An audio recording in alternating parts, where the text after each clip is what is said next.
Terima kasih.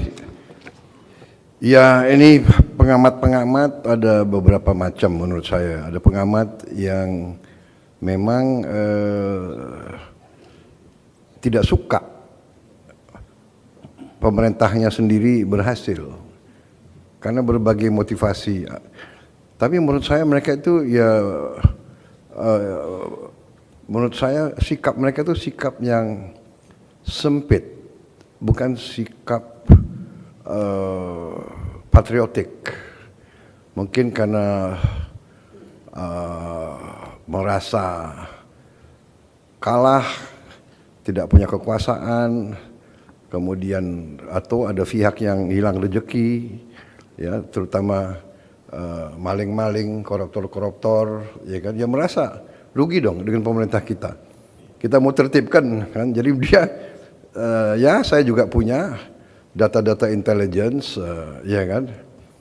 Kalau dulu kan saya di luar pemerintah, sekarang saya presidennya, jadi saya tiap hari saya dapat laporan intel, ya kan. Jadi saya ngerti lah, saya sudah tahu siapa yang biayai. Pada saatnya lah kita tertibkan itu semua. Tapi sekarang saya masih berusaha dengan cara-cara yang meyakinkan. Saya percaya dengan evidence based, dengan bukti rakyat kita akan mengerti. Jadi pengamat-pengamat menurut saya ada yang motivasinya ingin menimbulkan kecemasan rakyat. Saya juga tidak mengerti pemikirannya seperti apa. Karena kita satu negara ini kan satu kapal. Kalau kapalnya oleng, mereka juga oleng. Jadi ini, ya kan, harusnya perbedaan pendapat, ya perbedaan pendapat tidak ada masalah. Persaingan politik, bersaing politik.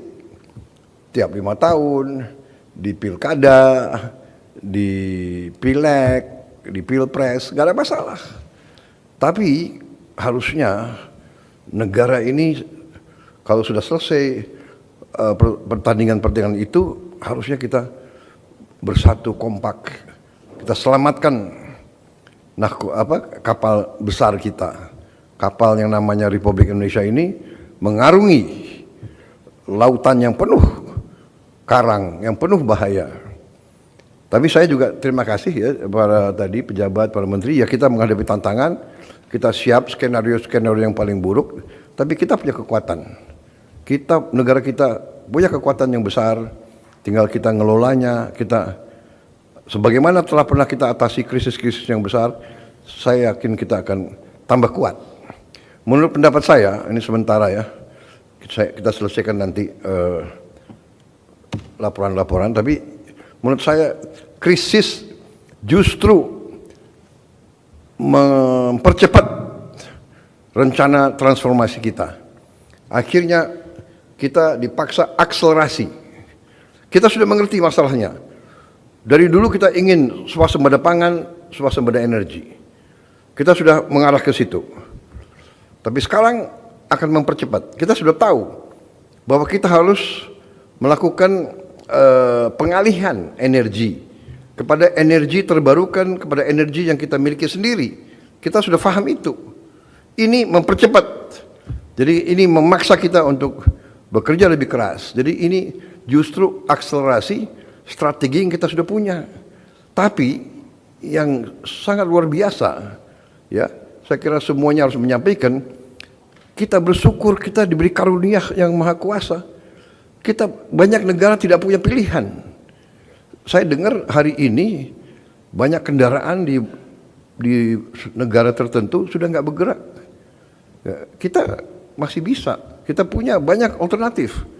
Kita punya kelapa sawit, bisa kita rubah menjadi solar, bisa menjadi etanol. Kita bisa dari tebu, kita bisa dari singkong, kita bisa dari jagung. Ini kita punya semua. Kita punya geotermal yang banyak. Kita bisa pakai kekuatan air, hidro, mini hidro, banyak sekali. Dan kita akan melaksanakan pembangunan yang sangat cepat terhadap tenaga surya. Yang rencananya kita akan melakukan 100 gigawatt yang kita targetkan harus selesai dalam 2 tahun yang akan datang ini. 100 gigawatt. 100 gigawatt itu adalah 1000 megawatt ya. 100.000 megawatt. 100.000 megawatt. Berarti kita butuh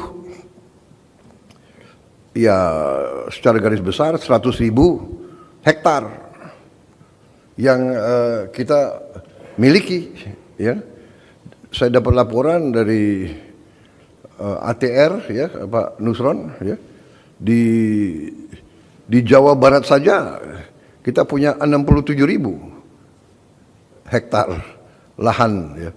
Tentunya kita harus lihat nanti kegunaannya ya.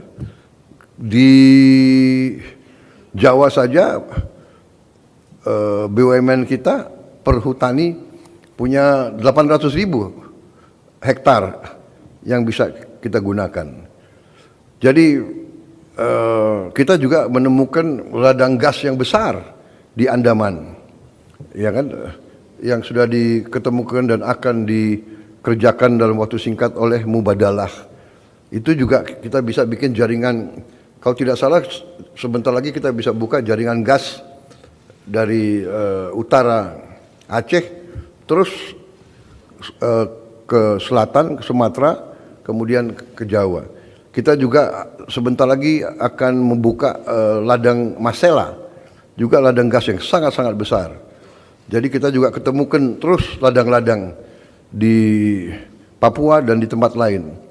Ya sekarang krisisnya adalah tadi ya 12 bulan ini kita lihat, tapi saya kira kekuatan kita cukup besar.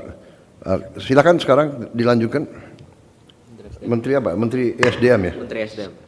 Jelajahi cara baru mendapatkan informasi. Download Metro TV Extend sekarang.